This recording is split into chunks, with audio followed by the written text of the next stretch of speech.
Hey everyone, so glad you could make it. If you're gearing up for that grade 6 geography exam, you are exactly where you need to be. Think of this explainer as your ultimate dynamic visual study guide.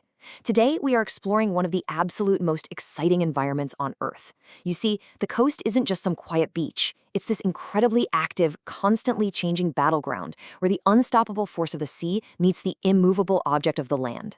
We're going to look at how nature actually defends itself, the massive forces at play, and exactly what terms and concepts you need to know to absolutely crush your test. All right, here's our study syllabus for today. 1. Coasts and waves. 2. Coral reefs explained. 3. The magic of mangroves. 4. Ecosystem pressures. 5. Coastal management. And 6. The Sundarbans case study.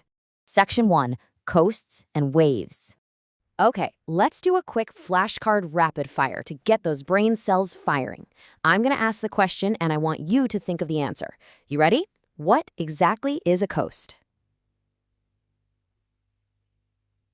Got it?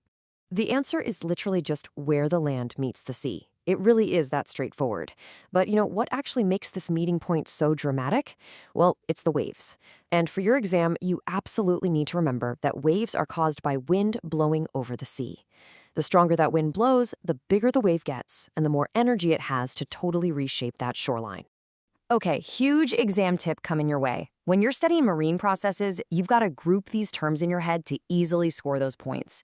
There are 3 main processes at work here. We've got erosion, which breaks down the land, transportation, like longshore drift moving sand down the beach in a zigzag pattern, and deposition, which drops all that material to build up things like beaches.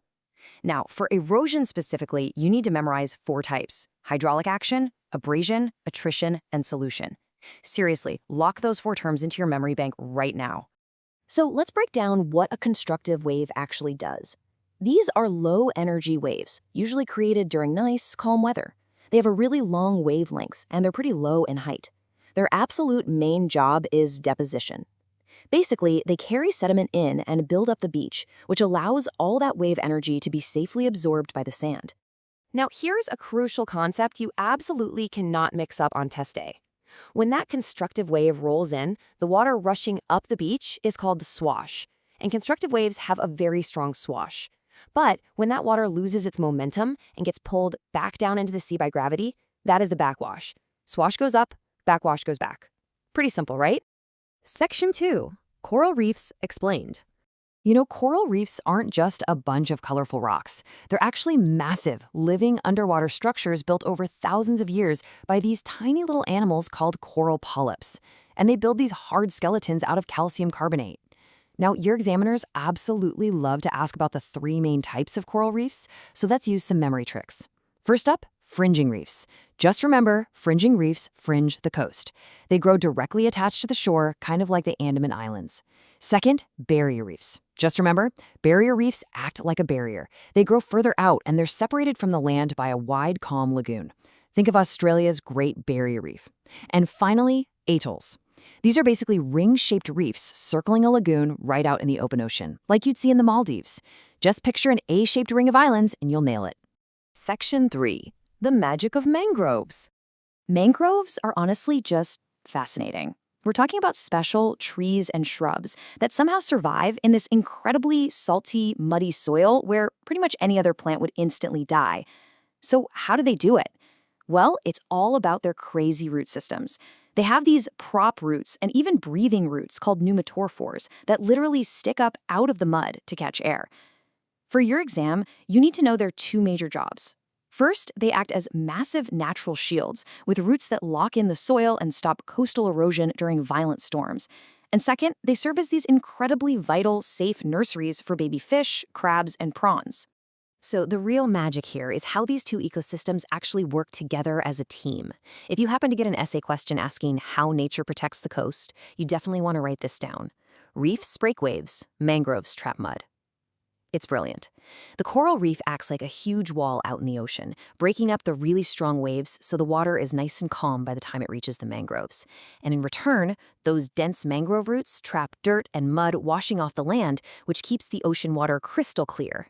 And remember, corals absolutely need clear water so the tiny algae living inside them can get sunlight. It is literally the perfect partnership. Section 4. Ecosystem pressures. But sadly, these natural defenders are under serious siege right now. For coral reefs, rising sea temperatures driven by climate change are causing massive coral bleaching, while ocean acidification is literally weakening their calcium skeletons. And both reefs and mangroves are suffering terribly from pollution, things like plastic waste, sewage, and chemical runoff.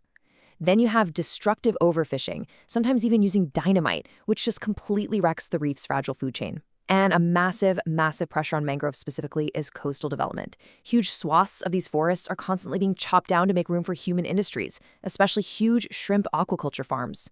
Section 5. Coastal Management Strategies.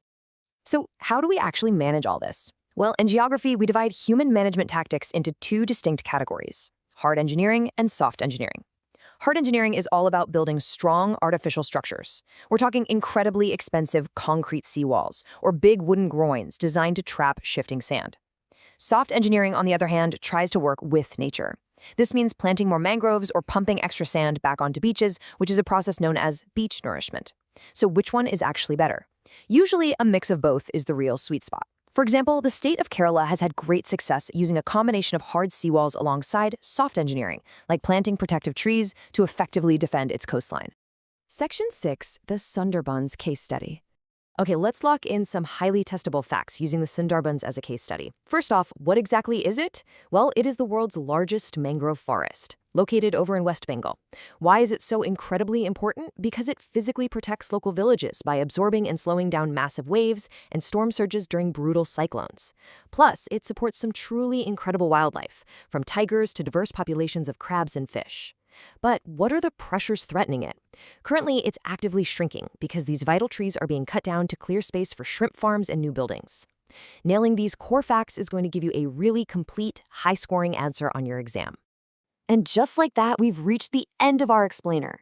We've unpacked the sheer mechanical power of waves, the biological brilliance of reefs and mangroves, the massive threats they face, and exactly how we humans try to manage it all. The coast truly is a constantly changing battlefield.